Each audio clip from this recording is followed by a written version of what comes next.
Hi guys, GameTalk. EyeJax with me. Napoli Ajax 4-2. After last week, it means we conceded 10 goals. We scored 3. Today seemed that we were closer. It was 3-2 at a certain point, but we still, gave away a fourth goal. EyeJax, before I ask you, about, giving your talk about the game and what you think and your thoughts and all these kind of things. We just tweeted something, and I want your opinion about that as well. We tweeted, what are the lessons that we can take from these two games? Of course, we're disappointed and all these kind of things, but if you look at Napoli, it's a top team. They've been playing very well in recent months, and we are in a, how do you call it? We have a team, new coach, new players. We're trying to find our groove. We're not in the best period. If you look at those two games, what stands out for you? Stubborn coach. That's first of all. When you get beaten so badly in your own stadium last week, and the coach doesn't self-reflect at all after the game, and he makes certain statements that I just can't, wrap my head around. He should have adapted the style of play that we should have played today in the stadium of Napoli.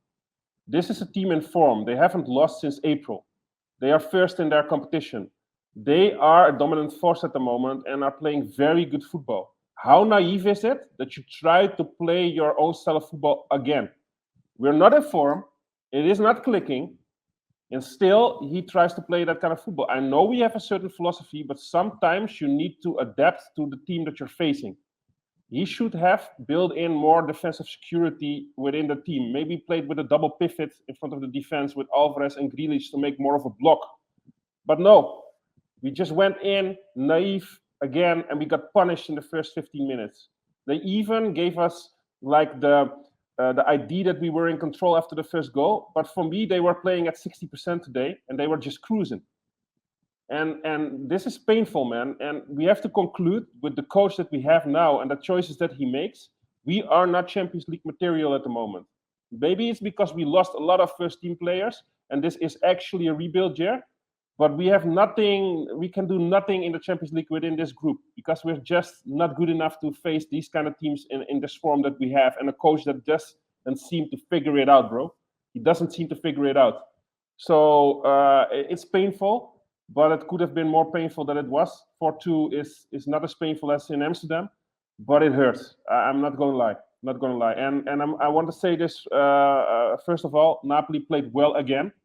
I thought they played not in their highest gear, maybe in the second or the third gear. But we have to give them props also because they deserve both wins in both matches. So let's get that out of the way. I'm not trying to be a sour loser, but focus on our own team. We were just not good enough, and a lot has to do with the coach also. Yeah. So look, you said a couple of things. Schreuder actually said towards this game that he wouldn't change the philosophy compared to last week, but he would change a couple of things in terms of, because don't forget, yesterday, they didn't train, they didn't go to Naples to train there. They trained actually in Amsterdam to do a 2-hour tactical session. So it seems like they changed a couple of things, to make us a little bit more good on the ball. Did you see something better than last week or not? Of course, I saw something better than last week because last week was horrible. We couldn't even pass like 2 times and they were lost ball possession already. So yes, of course, I saw better things, but it was just not good enough still. Mm-hmm. And the lack of bravura to make that pass forward and always give that pass back to the keeper or to the side, it bothers me, man. It bothers me so much. But it was less. It was less. It was less, but it was still very poor today, Juan. And luckily, they were not playing full gear because it could have been way worse than it was already. Let the score not make you think that we were close because they were not playing full force. All right. Let me ask you something else, right? I'm gonna make it a bit bigger than only the game today because we lost. We know where we stand. They're better. Let's be honest. The choices. You talked about the choices. The coach cannot figure it out. That's what you said. What do you mean by that? And also a second question, maybe when you talk about the choices, can you also say where you stand in the sense that, look, Schreuder is the new coach. How much time can we give him to figure it out, like you said? So can you give your feedback on those?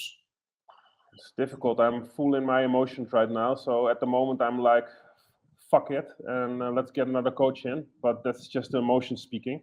Like we discussed before, even Kaiser and also Ten Hag, the first 6 months wasn't beautiful, and even Kaiser got 6 months. But he has to make more sensible decisions. And for me, I wouldn't be sad if he leaves. That's just my emotion speaking at the moment. But the choices he makes, the players that he keeps playing in certain positions, you saw today, Kudus wasn't playing well.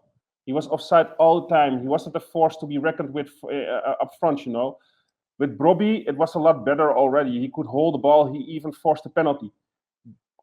Try to play the players on the position.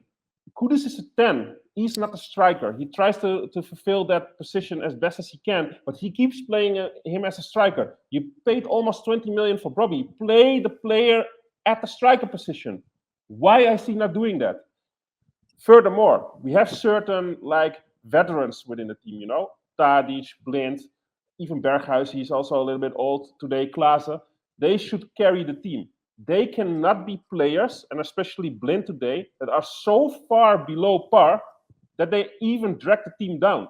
Because today, Daley Blind, he was horrible, really horrible. And I know a lot of people can say, yeah, it also has to do with the backs in those first 2 goals, and I agree. It is not all on Blind, but the way he defended twice, the way he got beaten by Lozano, it was like he was stuck on the ground, you know, he wasn't even moving. Yeah. The same with fair, but Ajax, is it fair to, because we've been saying this for a year, 1.5 years already, everybody knows the deficiencies of Blind, but we also know what he brings. Yeah, what did he bring? What did he bring, Juan? What did he bring today? He did bring more build-up from the back. Yeah, it was beautiful build-up. His passing play was so good today. It was better than the other players that were in the team, but his passing play is not nearly as good as it was like 2 years ago. He also is in decline in that area. And then there's so little left that he has in his play to bring. And we have to just face it. I love Daley Blind. He's a child of the club. But sometimes it isn't just good enough anymore. And for me, it isn't good enough for 1.5 years already. And today you saw it again with the 4th goal that we conceded. What the F is he doing there? What the F is he doing? Yeah, it's a blunder. It's a big mistake. But look, let me ask you another question. Okay, we're talking about Blind. I want to move also to other players, but specifically about Blind. You can say that. You can say he's not as good as he was 2 years ago. I think everybody would agree on that. But who's better to take over his role? Because you saw in the last few weeks, Bassi and Timber in the center doesn't work build-up wise. I agree. Build-up wise, we have a problem. But we have to just gel in together and create a new team. He has too many flaws in his game that is a liability for our team. We cannot, we do not have the luxury to sacrifice other players to cover for those deficiencies that he has in his play. We are not clicking at the moment. Every player has a hard enough time already on their own to do what is necessary. So I'd rather have players in the team that have to learn how to play together and gel in, and that you just figure it out, because we cannot grow in that area also, because if he plays, all the plays goes to Daley Blind. All the balls go to Daley Blind to build up. You cannot stand on your own 2 legs as new players if you always have somebody who needs to carry the team. And he isn't doing a wonderful job in that area also, you know. He's better than the other players in the team, but we can expect that at least from Daley Blind that he is. Even in worse form, even in not his best play passing-wise, he should always be better than the other players that are in the team, because this is his sole quality.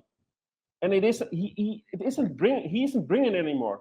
So it is too much of a liability defensively to keep playing him. And I love him and love what he did for the club, but you just cannot sacrifice so many things to just keep playing him. So the coach needs to figure it out. Or either Kaplan, when he's back, needs to get time, either move Grealish or Alvarez to that position, or move Bessie back to that position and play Wijndal from now on, because he's starting to get back now. Yeah. You need to solve it, because this isn't working. And I'm not only highlighting Blind out now, but today he was terrible.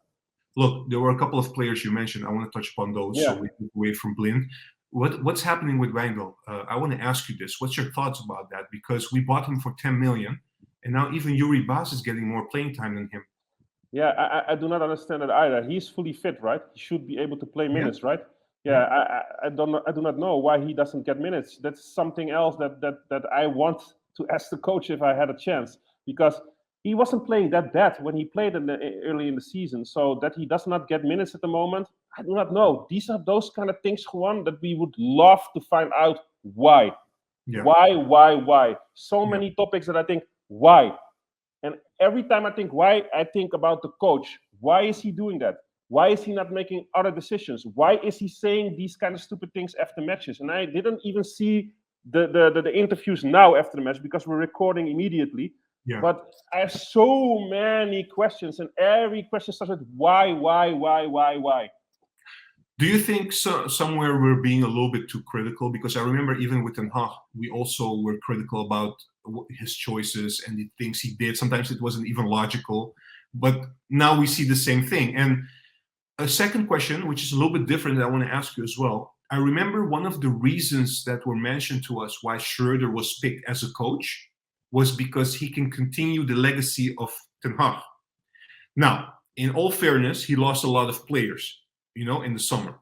And you see this repetition coming now in a lot of interviews, not only by him, but also by a lot of other players. They're saying, yeah, we have to gel, we have to click, we have to find chemistry together. It takes time, these kind of things. How much time can we give them? Should we be patient as fans? Have we been in recent years how do you call it? Spoiled. Yeah, spoiled a little bit, and now we think it has to be like this every year. What's your view? Of course, we're spoiled a little bit, and we hope that we can continue the legacy that Ten Hag left behind. But you have to be sensible also. Does the coach still has the locker room? Does he still has the dressing room with the players in it? Are they still standing behind? Are they still standing behind the coach? Because you saw the interviews with the players last time at the arena, and I had some doubts with certain players not really believing in what he's doing anymore. I'm not 100% certain, but the way that Timber spoke and the way that Bergwijn spoke in those interviews, or actually he refused to speak his mind, says enough. So it doesn't all have to do with what the fans think. Does he still get the time from the players also? Do they stand behind him? Because with all due respect, you talked about Ten Hag. Ten Hag didn't get punished like this in Europe, or I cannot remember in a matchup with a team that just get 10 goals. You concede 10 freaking goals, Juan. Yeah. You have to be able at least to figure something out that you just reduce the ass whooping that you get twice, and even that he isn't able to do. So I was one of the persons that actually wanted Schreuder at the beginning, but I have to say maybe I was totally wrong. Maybe he isn't the coach for this team, but we'll have to wait and see. I'm very curious if he still gets the time, but yeah, I have so many doubts if he can turn things around, and also he frustrates me a lot. He frustrates me so much. Yeah. Final points. One of the bad things as well, apart from losing today, is Taylor getting injured. We saw Sanchez playing for the first time after, well, I don't think he played from the start before, right? This was his first time. Right? I think. Yeah, I can remember. Yeah, and not only that, so it means Ranch is injured for 2 weeks at least. You saw Timber a little bit. He finished the game, but he was looking a little bit also tired, or maybe having an injury. You start worrying also that certain players in the team, you cannot miss them, and we're not even clicking yet. So it makes it, for me, I'm even more worried about that as well, going into the domestic league. What's your thought on that? I'm worried also. I'm fucking frustrated. I'm worried.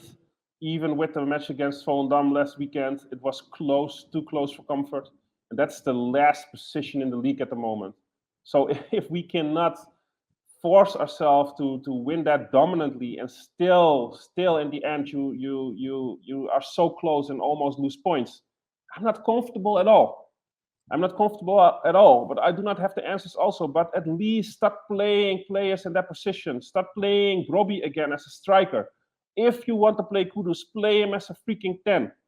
And also make some hard decisions and just give some players some bench time. I'm not saying that Daley Blind is done at all, but in the last 2 years, how many times did he get benched? He has some really bad periods in the last 2 years, but he never gets benched. Like Papimento says, he's one of the diplomats. You know, sometimes you have to make rough decisions, and I'm very curious if Schreuder is able to do this, because it looks like he's not in control of the locker room, and the power is with the veterans in the team. So he needs to make some rough decisions and play some fresh blood within the team, because we need it. We definitely need some fresh blood within the team. Yeah, finally, those fresh bloods you're talking about. Any players that for you you want to see more from them in the near future? Robbie, for sure. I want to see Wijndal back within the team, because I think he deserves another chance. I loved what Sanchez showed today. It was not perfect, but at least he was down from an injury, and he brought some grinta, you know. And yes, he needs to be polished also, but Ranch isn't a finished product also. So we need to accept that this is probably a gap year. Hopefully that we can get things back together and we go into the Europa League, hopefully. And maybe after the winter break and after the World Cup is done, we start clicking better. But you have to make some sensible decisions to do that, because you cannot keep playing the same players in the same position over and over and over. Even with these, bad losses today, like today and last week, Juan, he is choosing for the same 11. He had to replace Ranch and he had to replace Tadic today. I'm positive if they were fit that they would have played again today. This says something about the coach also. You know, we have this saying in Dutch, right? A mule doesn't bump into the stone twice or something like that. You know, he is that stubborn mule that keeps doing the same. He needs to alter his style. He needs to see what the bad things are at the moment within the team, and at least give the team a better fighting chance to create a certain chemistry that clicks together, that are compatible to each other, certain players with each other, you know. This is something that only he can do. He is responsible for the team sheet and at match day, and who plays and who does not play. This is the part that the coach has to figure out, and he's not doing a great job at the moment.